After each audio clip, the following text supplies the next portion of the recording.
नमस्कार। जी मध्य प्रदेश छत्तीसगढ़ देख रहे हैं आप। मैं हूं आपके साथ कोमल गंगवार।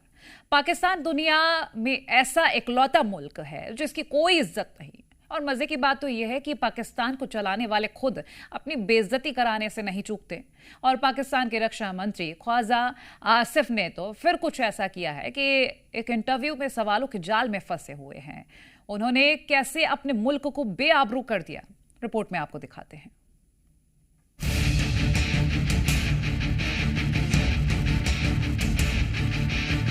पाकिस्तान में किसका राज है? सियासत का सिक्का चलता है या मुल्क फौजी बूट और बुलेट से हांकी जाती है? ये वो सवाल है जिसका शायद जवाब देने की जरूरत नहीं है।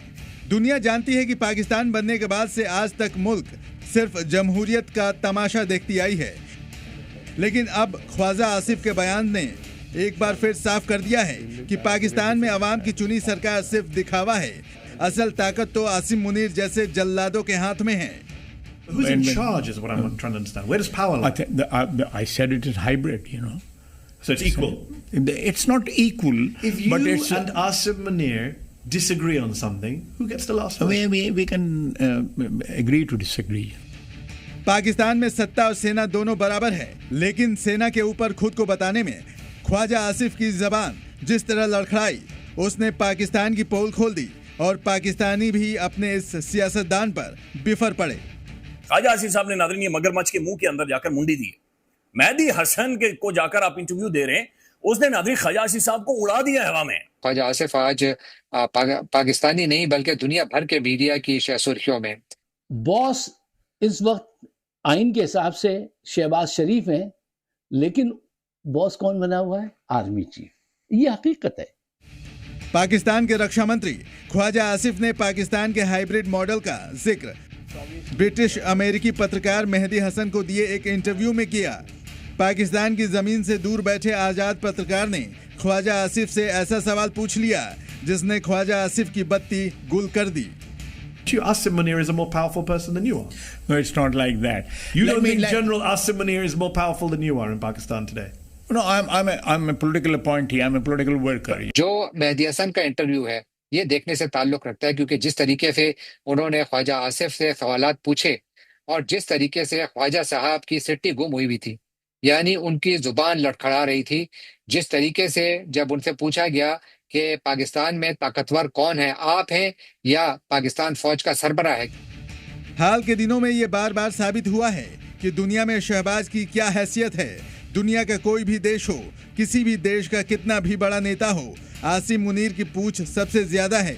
या यूं कहें कि पाकिस्तान की किस्मत की डील मुनीर ही कर रहा है।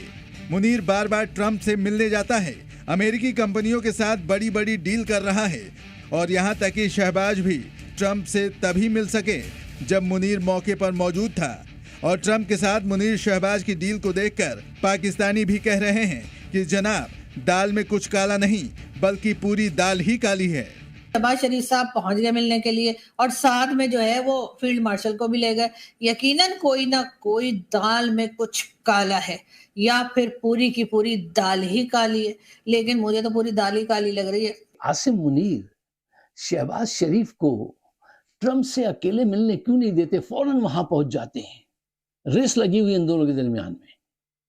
भाई सीधी सी बात है, वो ये नहीं चाहते कि उनकी गैर मौजूदगी में कहीं ट्रंप साहब से जाके शहबाज साहब ये ना कह दें कि साहब देखिए इनकी 2 साल की हम देना चाहते हैं, ये 5 साल की एक्सटेंशन मांग रहे हैं। सिर्फ अमेरिका ही नहीं, कुवैत और कतर जैसे देशों में शहबाज के आगे पीछे या साथ में मुनीर थे।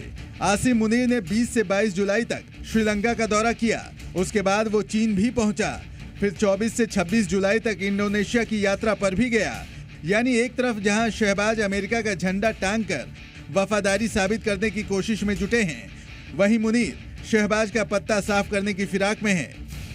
पहले तो देखिए, दुनिया की वाहिद मुलाकात थी जिसमें आर्मी चीफ वज़ीर आज़म को मिलवा रहा था, वज़ीर आज़म आर्मी चीफ को मिलवा रहा। दुनिया को समझ नहीं आ रही थी कि इनमें से फैसला साज कौन है, सरबराह कौन है, आर्मी चीफ कौन है। और ये बड़े फ़ख्र से, जैसे आर्मी चीफ विक्ट्री स्टैंड पे खड़े थे, वहाँ वो फर्स्ट लेडी के साथ तस्वीरें बनाई। शहबाज शरीफ ने तो इंतहा कर दी, टाई भी अमेरिका के रंगों की, झंडों की, और झंडा भी अमेरिका का लगाया हुआ था। पूरी दुनिया में मजाक अलग उड़ा कि बदनामे ज़माना मुल्क भी अपने मुल्क के आर्मी चीफ नहीं लाते। ये क्यों लाए? वजह वैसे पाकिस्तान में सेना का शासन और लोकतंत्र की हत्या कोई नई बात नहीं है, लेकिन इस बार ख्वाजा आसिफ की जुबान से एक पत्रकार ने सच की परत उधेड़ी है। उसने पाकिस्तान को दुनिया के सामने बेनकाब कर दिया है। ब्यूरो रिपोर्ट, जी मीडिया।